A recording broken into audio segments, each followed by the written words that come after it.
Bueno, a continuación, y siguiendo con esta serie de debates, vamos a asistir a una charla que lleva por título Oportunidad en la disrupción. Arrancamos con la cuarta revolución industrial y nos preguntamos, bueno, ¿cómo está impactando en las empresas?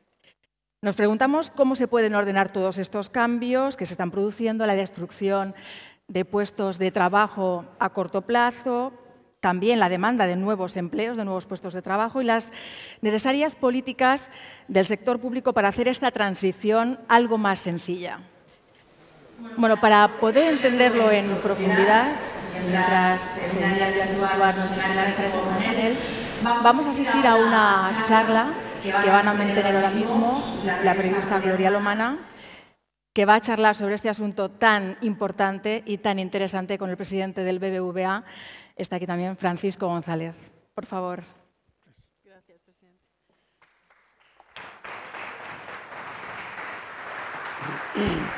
Gracias.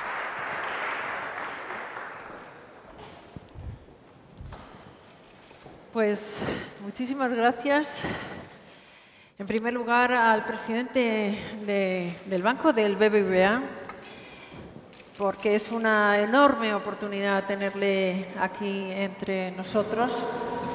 Un hombre que viaja además muchísimo, que lo mismo le vemos en Singapur, que le vemos en San Francisco, o sea que aunque vamos a hablar del tema que Ángeles nos situaba, yo sí que le voy a pedir una visión de ese mundo global antes de nada. Pero en esta breve presentación, porque al presidente no hay que presentarle, a Francisco González es un hombre hartamente conocido y bien conocido porque dirige con maestría uno de los dos grandes bancos del país. Sí que me gusta decir de él, y cuando además charlo con él, decir, hay que ver que bien encaró el banco la crisis, la verdad, yo creo que porque estaban preparados, de eso hablaremos. Esto es una pincelada que me gusta destacar del presidente y sobre todo porque desde que empezó en banca hace así como 20 años, él ya nos alertaba de lo que hemos estado hablando aquí durante esta mañana, de la importancia de la digitalización, de la innovación y, de hecho, fue la primera persona a la que yo le oí hablar de banca digital.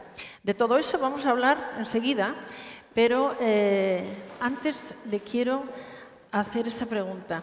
Después del panel que acabamos de escuchar, y siendo usted un hombre que tiene el mundo en la cabeza, pero además tan viajado que, como digo, lo mismo le vemos en un sitio que en otro, ¿qué visión tiene de lo que hemos escuchado y una visión global del mundo? Creo que lo han comentado antes y yo he tenido el placer de escuchar a mis predecesores durante 10 minutos, pero evidentemente dicen cosas muy interesantes. Y yo, para ir a la pregunta, diría, para explicar lo que está pasando en el siglo XXI hay que fijarse solamente en una cosa, bueno, en varias, pero la más importante, China, el papel de China. Es un país de 1.300 millones de habitantes, con mucho éxito económico, es la segunda potencia del mundo económica en este momento, va a ser la primera probablemente en el año 2030, y que claramente ha optado por ser un líder en el mundo. Había una duda hace unos años atrás si China se iba a conformar con ser un gran país dentro de su país. Esa era la duda, ahora claramente ya no hay duda, quiere ser un país grande dentro de su país, en la zona asiática y probablemente en el mundo.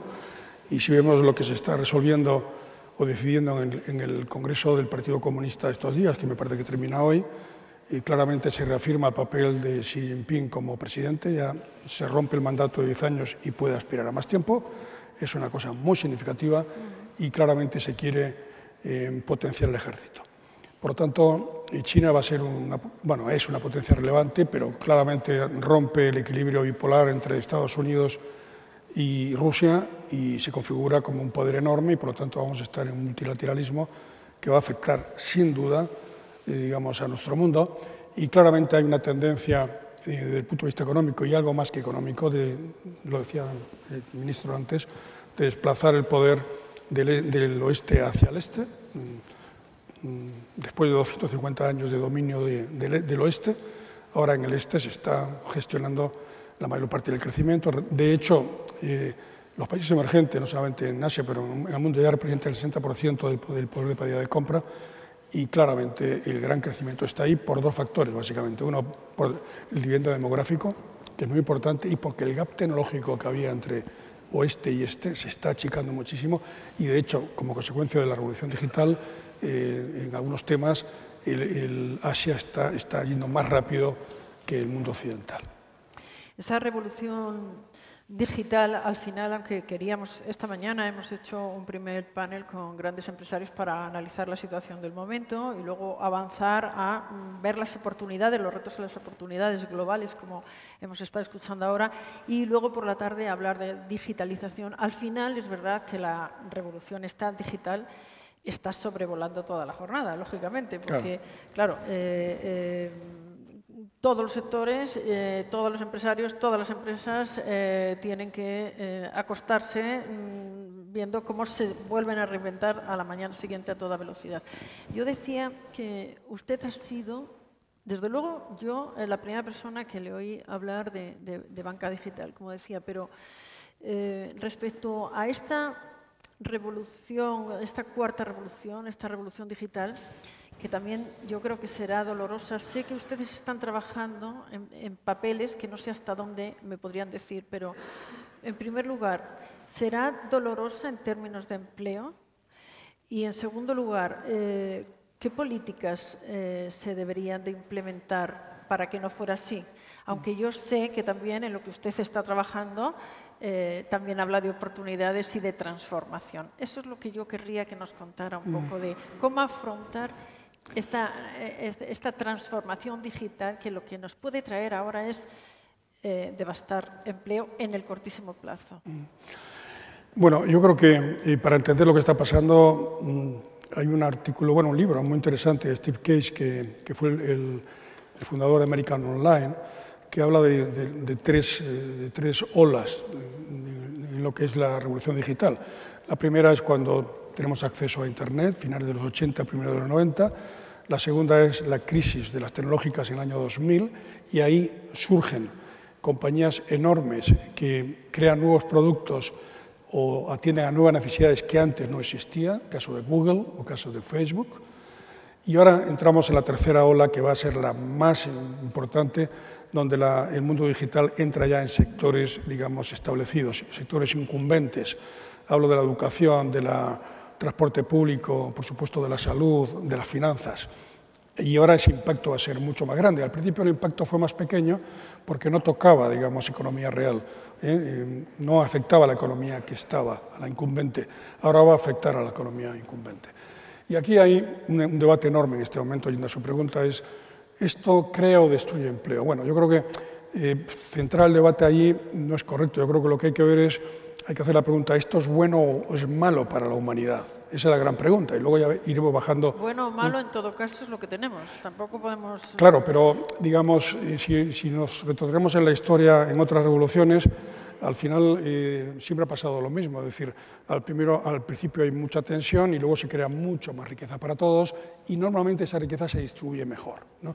Ahora estamos precisamente en las primeras fases de esta revolución tecnológica, que claramente, por un lado, destruye empleo, sin duda, y va a destruir mucho más empleo en el tiempo, porque claramente, digamos, los empleos a los que esta revolución va cada vez son más extensivos, pero por otro lado también se crean otros muchos empleos, ¿no? Por lo tanto, ahora estamos en un momento de transición donde hay mucha tensión, y eso se ve, digamos, en la respuesta política que hemos visto en el Brexit o Trump o otras elecciones, pero claramente yo estoy en el bando de los tecno-optimistas, no estoy en el bando del profesor Gordon, que dice que esto va a destruir mucho y nadie va a ganar. Yo creo que al final la sociedad va a ganar, y mucho, y quedan dos cuestiones, digamos, que probablemente el poder político tiene que asumir, que es, bueno, esas partes malas, que básicamente una es la destrucción de empleo, otra puede ser la distribución desigual de la renta, la famosa inequalidad o desigualdad.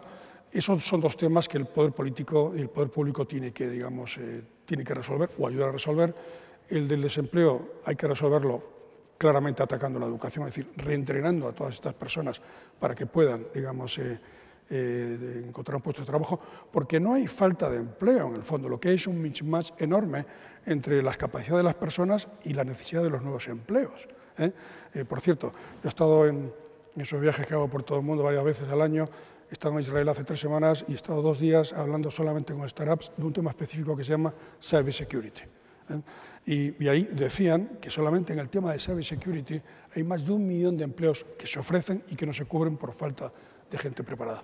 Cyber Security, no digo nada en Big Data o inteligencia artificial, Internet de las cosas, en fin, todo lo que son las tecnologías exponenciales.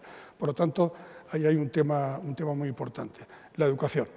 Y el otro tema es el tema de la inequalidad. Bueno, eso es un tema, yo creo que muchas veces se afronta mal, porque claramente el mundo es más rico y los pobres son menos pobres, sin duda. Lo que pasa es que la distancia entre los muy ricos y los menos pobres es más alta. ¿Por qué? Porque se ha concentrado una enorme cantidad de riqueza en los últimos 15 años en muy pocas personas. Y está muy asociado precisamente a los empresarios que han creado estos grandes monstruos, digamos, del mundo digital. Por lo tanto, el debate está ahí y el debate hay que hacerlo de forma inteligente, no pensando en los sacrificios que evidentemente hay que afrontar en el corto plazo, sino pensando en el medio y largo plazo. Lo que pasa es que, presidente, muchas veces también los informes que elaboran los servicios de estudios de ustedes y de otras organizaciones o de universidades, todas ellas muy reputadas, también dicen es que los jóvenes, los chicos de ahora, están estudiando para profesiones que dentro de 10 años no sabemos ni cómo se van a llamar. Usted decía que hay 1 millón de empleos en ciberseguridad que no se cubren porque no está la gente preparada. ¿Podemos adivinar? ¿Se puede o no? ¿O es que esto nos va a surgir, como digo, como antes al comienzo de esta charla yo decía, nos vamos a levantar mañana diciendo me olvido de cómo me acosté ayer por la noche porque ya esto es completamente diferente? Es que, ¿qué luz podemos introducir en este sentido de se está destruyendo? Sabemos que se van a dar oportunidades, pero es que no sabemos dónde van a estar las oportunidades. Bueno, algunas ya se sabe. Tecnológicas sí, pero... Exacto, algunas ya se sabe. Es decir, ¿Usted imaginaba la de, por ejemplo, ciberseguridad? Sí. Hace 5 años, 10 años, cuando usted ya empezaba a hablar de esto, ¿se lo dicen? ¿Se lo habría imaginado? No, en absoluto. Yo hace 10 años, cuando hablábamos de cybersecurity, hablábamos de una posición defensiva y esto ha evolucionado de una forma tan grande que ya no es ofensiva, sino que hay que ir al barrio del pueblo a ver los hombres malos que están hablando, tomando copas para enterarse. En fin, esto se ha complicado muchísimo, por eso claramente también hay más puestos de trabajo, ¿no? Pero yo creo que este debate, digamos, hay que plantearlo bien, ¿no? Yo no creo, por ejemplo, Estados Unidos, ¿no?, donde el señor Trump gana, entre otras cosas, diciendo que voy a crear los puestos de trabajo donde se han destruido en Michigan y todos esos, digamos, estados del norte. Eso es un enorme error, porque lo que no puedes es proteger los trabajos que se van a morir porque no son competitivos. Tienes que proteger al trabajador que se queda sin trabajo e intentar o bien protegerle desde el punto de vista social, si no se puede reenganchar a un puesto de trabajo, o mejor todavía prepararle para que pueda estar, ¿no? Y en esa transición habrá muchos que se queden y hay que protegerlos socialmente, con subsidios o lo que sea, y otros que no, porque dándoles un buen training pueden reengancharse. Por lo tanto, yo creo que es importante, digamos, no estar en denial, es decir, no decir, mira, esto nuevo a mí no me apetece, a mí, digamos, me viene mal, y como a mí me viene mal, lo niego, aunque le venga bien al 90% de la humanidad, ¿no? Yo soy claramente muy abierto en eso, creo en el progreso, siempre lo he creído, creo que esta revolución va a cambiar el mundo y va a dar oportunidades a todo el mundo, aunque en el corto plazo hay sectores que están claramente afectados. Uno de ellos es el mío, ¿no?, la banca. Sí, de eso le quería yo preguntar. Quería preguntarle sobre el mundo financiero en concreto, pero antes permítame que le pregunte, no me quiero quedar yo con esta curiosidad, ¿de dónde le vino a usted esta visión? Ya. Pues muy fácil. Cuando tenía 20 años... acababa de terminar una de mis 2 carreras, que era profesor mercantil, luego hice económica, bueno, hice luego 2 oposiciones que eran bastante más complicadas que las carreras, y vi un anuncio, le hablo del año 1964, yo tenía 20 años, decía programador de IBM, ordenadores, y me llamó mucho la atención, y hice un curso de 3 meses y eso me apasionó, y fue mi primer trabajo. Fue mi primer trabajo, trabajar como programador de IBM, que ahora le llaman Coder, pero no tiene nada que ver lo que nosotros hacíamos en aquel momento, que trabajamos con 8K y con un ensamblador pequeñísimo, a lo que trabajan hoy con unos lenguajes más potentes y con trillones de Ks, ¿no? Nosotros trabajábamos en código de máquina, era apasionante. Bueno, y eso me marcó, lógicamente, el resto de mi vida. Y luego cuando llego a la banca con 51 años y veo lo que había, pues lo que había era bastante ineficiente y me parecía que metiendo tecnología se podía hacer muchas cosas, como de hecho ahora se está viendo, ¿no? Vale, y sobre el futuro de los servicios financieros, precisamente, que han cambiado muchísimo también. Que han cambiado. O sea, la oficina, estábamos esta mañana escuchando algunos de los empresarios que empezaron con almacenes físicos y ahora ya hablan de almacenes online, lógicamente conviviendo, pero claro, ustedes también han tenido que hacer una transición rápida y adaptarse, que no sé en qué parte estamos, vamos. Bueno, esto para mí es lo más interesante en este momento. Es decir, nosotros empezamos a hablar de esto hace tiempo, ya casi como 15, 20 años, pero luego empezamos la ejecución, que es lo complicado, porque al final tener ideas no es tan difícil. Y de hecho no hay tantas ideas, porque cuando hablamos de Steve Jobs, Jobs no tiene tantas ideas, lo que pasa es que ejecuta muy bien las ideas de otros, ¿no? Y Facebook le pasa un poco lo mismo. En fin, al final, hombres geniales no suelen estar en los business, los hombres geniales tienen las ideas, pero vienen luego los hombres de negocio que saben ejecutar esas ideas, ¿no? Y en nuestro caso, yo tampoco, vamos, muchas veces me dicen a unas universidades extranjeras qué visionario y tal. Yo tampoco he sido un visionario, yo lo que he visto era una realidad y me pensaba que esa realidad se podía cambiar, punto, ¿no? Ejecutando. Y en el año 2007 empezamos este camino, lo que llamamos el largo camino digital, con unas ideas que lógicamente han ido cambiando. Pensábamos que en aquel momento lo más importante eran las plataformas de hardware y de software, y empezamos ahí. Luego en el año 2011 nos dimos cuenta que eso estaba muy bien, pero es como tener un Ferrari muy bonito, pero si Ferrari no tiene ingenieros, conductores y carreteras, señales, no vale para nada, y entonces volvimos a hacer otro cambio, digamos, otro apretón de tuerca, por decirlo así, cambiando gente, porque al final, digamos, de todo esto que hemos aprendido, que la estrategia estaba muy bien, pero la ejecución necesita también gente que sepa de esto, de digital, especialistas. Y bueno, no lo sabía, empezamos con banqueros, luego trajimos digitales, ahora ya tenemos una mezcla de los dos, estamos creando una nueva raza de profesionales, sin ninguna duda, y el año 11 decía que nos damos cuenta que esto es un tema holístico, es decir, no es hacer un buen programa, es hacer lo que llamamos nosotros un end-to-end, es decir, el proceso es completo de que el cliente entra en contacto con el banco hasta que la información va al banco y vuelve, todo tiene que ser en tiempo real, todo tiene que ser en tiempo real, y eso plantea unas complejidades brutales desde el punto de vista tecnológico. Y por eso la primera plataforma que empezamos en el año 2007, que era de primera generación, hemos tenido que volver en el año 2012 a rehacerla y estamos ahora en la segunda generación, porque esa plataforma que estaba en ordenadores ahora tiene que estar en la nube, ¿no? Que también son ordenadores, pero están dispersas por todo el mundo, ¿no? Y nuestros maravillosos centros de datos, que eran los más avanzados del mundo en el año 2009-10, se los sacamos de IBM en un contrato de IBM. Encárgate tú de todo esto, porque esto a nosotros ya no nos vale, nosotros trabajamos en la nube, ¿no?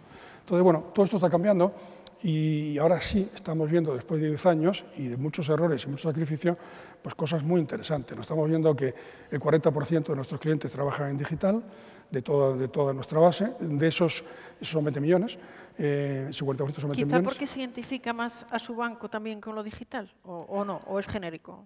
Nuestro banco fue el pionero, sin duda, ¿no? Nosotros empezamos 10 años antes que nadie, y ahora la gran diferencia entre nosotros y los demás es que los demás están hablando y nosotros estamos ejecutando. Esa es la gran diferencia. Es decir, yo veo a algunos presidentes y primeros mandatarios de bancos que hablan muchísimo. Todo el mundo habla digital en este momento. Bueno, en todos los sectores, no en la banca. Sí, se ha puesto de moda ahora esto. Está de moda, pero yo vengo hablando de esto hace mucho tiempo y escucho frases, bueno, que yo decía hace tiempo, pero bueno, la vida es como es, ¿no? Pero el caso es que esto no va de hablar, esto va de ejecutar. Y la ejecución es muy complicada, sobre todo en los incumbents. Es muy complicada porque la gente, por definición, no quiere el cambio. La gente, una vez que conoce su trabajo y su salario y tal, lo que quiere pues, es continuar y progresar dentro de una zona de confort. Cuando te vas de la zona de confort, te obligan a irte, ya empiezas a estar mal. En general, hay otros que no, pero en general a la gente no le gusta. Entonces hay mucho pushback, hay mucha gente que dice sí, pero no. Entonces, bueno, eso cuesta muchísimo dentro de una institución como nuestra que tiene 130.000 trabajadores y nos ha costado muchísimo. Ahora sí ya hemos vencido, ahora ya hay miles y miles de colegas míos míos en el banco que esto lo entiende muy bien y está empujando a todo el mundo. Y ya nadie duda en este momento de que o vas al mundo digital y te haces muy eficiente o estás muerto. Nadie lo duda. Por lo tanto, esa batalla ya la hemos ganado. Ahora estamos en la batalla de ejecutar y que nuestros clientes lo perciban. Y yo a eso, a los clientes. De los 20 millones que tenemos clientes digitales, 15 trabajan con móvil. El grado de satisfacción de nuestros clientes es espectacular cuando se meten en este mundo. ¿Por qué? Porque en el mundo digital, si las plataformas son buenas, los procesos son buenos, no hay lo que nosotros decimos pain points, es decir, puntos de dolor. ¿Dónde están los puntos de dolor en el servicio? Cuando hay un ser humano. Ahí está el punto de dolor. Vas a una sucursal, hoy estás feliz. Vas al día siguiente, una cola tremenda. Bueno, ya estás enfadado. Un empleado nuestro hoy te atiende muy bien, pues te atiende bien, al día siguiente no te atiende bien y ya estás enfadado. Cuando todo eso lo vuelcas en el mundo digital, todo va perfecto. Ojo, si está todo bien hecho, tanto la parte de Big Data, inteligencia artificial, las plataformas, en fin, la nube, todo ese tema. Y eso va muy bien. Por eso el grado de felicidad de nuestros clientes, que lo medimos, es altísimo en este momento, altísimo. Y no solamente el grado de felicidad con el banco, sino que la fuente de ingresos potencial es enorme. Y le voy a dar un pequeño dato, una tontería que hemos hecho en Colombia hace poco. A alguien del equipo nuestro, lógicamente, del banco, se le ocurre que como la gente cuando iba a los cajeros a retirar dinero, de vez en cuando la atracaban, pues creamos un pequeño seguro para garantizarle que si la atracan le íbamos a ver ese dinero que retiraban con unos límites durante 3 horas. 3 horas.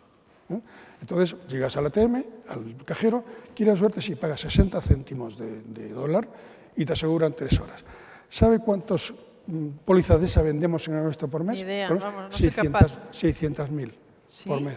600.000. ¿Sabe a cuántos clientes les han robado de verdad? A 4. ¿Sabe cuántos clientes han reclamado? 40, que no los han robado. Ah.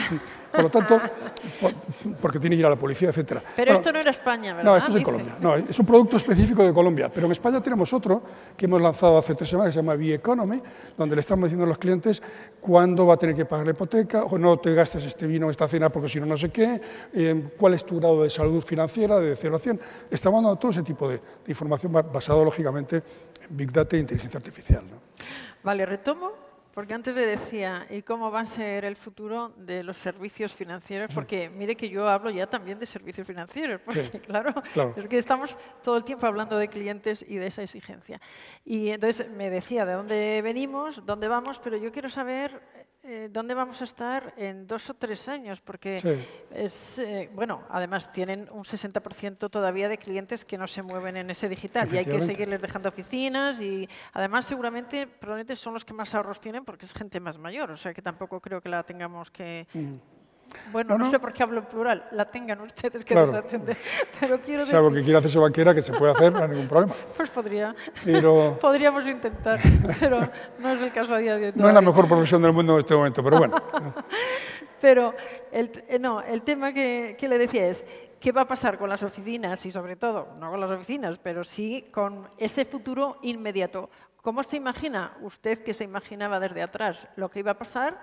¿Cómo se imagina los próximos 5 años? Por ejemplo, nos ponemos en la Agenda 2020. ¿Cómo estará este tema? Nosotros no estamos pensando en 5 años, estamos pensando en 5, 10, 15, 20 años. Yo me retiro muy pronto, evidentemente, ¿no? Pero estoy pensando, seguimos pensando en los 15, 20 años, porque el cambio va a ser dramático. En 5 años, grandes cambios. En 10 años, enormes cambios. En 15, 20 años, una cosa totalmente distinta. Y si quieres se lo explico. Según lo vemos en este momento, ¿no?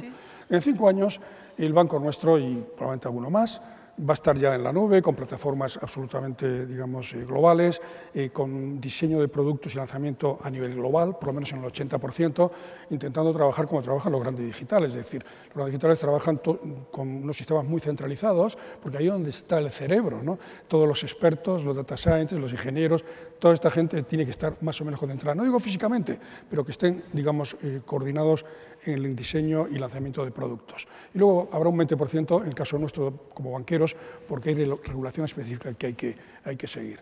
Por lo tanto, nosotros ya en 5 años estamos con probablemente casi el 100% de la clientela trabajando en digital, con una atención, por supuesto, 24 horas por 7 días a la semana, con un montón de productos que son financieros y no financieros, porque ya una vez que tenemos un dato lo podemos transformar en una hipoteca, un depósito o un producto de salud o de lo que fuera. Ahí estamos trabajando con gente para saber qué es eso, qué será lo que fuera. y claramente con un rol de la oficina distinto, que ya está cambiando y va a cambiar más en el tiempo, donde la oficina va a estar para básicamente hacer productos de mucho valor añadido, donde haga falta realmente una gran presencia física personal, porque también tenemos un modelo de negocio donde hay intervención física pero a distancia y que funciona muy bien. Pero la gente, o bien porque quiere hablar con gente, que es importante, y quiere ir a una oficina, o bien porque el producto es muy complejo y hay que trabajarlo así, nosotros vamos a dar ese servicio. Pero ¿cómo se lo vamos a dar? Sabiendo, digamos, quiénes lo van a pedir y sabiendo que eso tiene un precio distinto, que si tú utilizas un móvil y no generas ningún gasto. Por lo tanto, habrá una segmentación en el tiempo de la clientela, porque los datos que tenemos nos permitirán hablar con cada uno y decir, ¿qué quieres? Esto, lo otro, en fin, haremos un servicio a medida del cliente, ¿no? En 5 años no vamos a ver grandes cambios, yo creo, desde el punto de vista de la nueva liga de competidores. Yo creo que de los grandes jugadores de la red, porque esa liga de competidores al final va a estar formada por, creo que BBVA sin duda, algún otro banco físico, no muchos en el tiempo, algunas startups, no muchas tampoco, y grandes de la red que ya no son muchos por definición, con que sean 2 o 3, suficiente, con el poder que tienen. Y eso en 5 años no va a estar perfilado 100%, pero sí va a empezar a perfilarse entre 10, 15 y 20 años. Y ahí sí empieza a aparecer un problema del que yo empiezo a hablar bastante hace 2 años y ahora ya los reguladores le están prestando atención, que es un problema de estabilidad financiera. ¿Por qué? Porque si tenemos 20.000 bancos que tenemos en este momento en el mundo, ¿cómo generamos la salida para miles y miles de esos bancos que van a desaparecer? ¿Que no son necesarios? Miles y miles. Miles y miles, porque hay 20.000. Y entonces miles y miles van a desaparecer. De hecho, lo he publicado en un estudio en Harvard, donde yo creo que ahora son 20.000, en 5 años serán miles todavía, en 10, 15 serán cientos, pero en 20 años serán docenas. Y eso significa bueno, pues una gran, digamos, reestructuración en muy poco tiempo de muchas entidades, y eso significa problemas de estabilidad financiera potenciales. ¿Cómo va a ser esa banca del futuro? Que yo calculo que estamos hablando entre 10 y 20 años, y pueden ser 12, pueden ser 18, porque aquí el papel del regulador va a ser muy importante, y hablaremos de eso si le parece después. Ese sistema bancario va a estar formado por grandes plataformas. ¿Cuántas? Yo creo que docenas, no caben miles de plataformas. Por definición, la red lo que hace es achicar los márgenes, bajar los márgenes muchísimo, y eso lo tienes que compensar con mucha escala, con muchos clientes. Por lo tanto, no hay sitio para todos, como se revela en el mundo digital. Esas grandes plataformas, en nuestro caso, claramente están, y eso lo vamos a tener nosotros en 5 años. Esas plataformas no van a producir productos propios, en nuestro caso, vamos a recoger los mejores productos y experiencias donde estén, que están en el mundo de las startups, porque la gran innovación está ahí, en esos jóvenes entre 18 y 40 años que tienen unas ideas brillantísimas y no tienen ningún legacy, por lo tanto son capaces de hacer cosas muy rápidas y muy bien hechas, y nosotros las vamos a empaquetar en función de la necesidad de nuestros clientes y la vamos a ofrecer.